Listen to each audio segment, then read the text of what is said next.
যদি আরেকবার সুযোগ পাই জীবনে আমার কোনো পাতা যদি পিছনে গিয়ে খুলতে চাই। আমার প্রথম গার্লফ্রেন্ড যখন চলে গেল, আমার মনে হলো কি আমার সব শেষ, আবার কি করে নতুন করে করবো, লোকে মুখ দেখাতে পারবো না, আমি লোকে আমাকে চিচি করবে, এই চিচি দেবের, এইটা হলো।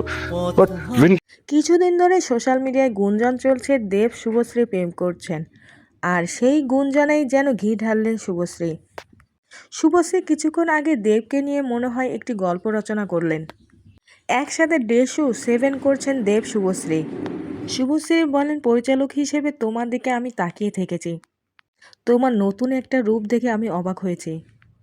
আমার হিংসা হচ্ছিল তুমি কিভাবে এতটা সুন্দর করে ছবিটা পরিচালনা করছো। তোমার প্রতি মন থেকে আমার ভালোবাসা রইল।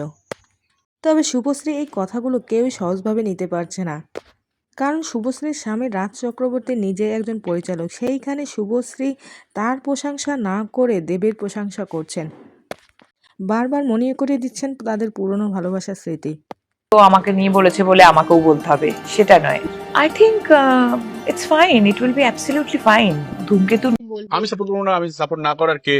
তার সঙ্গে দেব শুভশ্রীর জুটি রয়েছে আর ম্যাড আই এম তোর প্রেমে mad I am mad mad I am তোর প্রেমে ম্যাড আই এম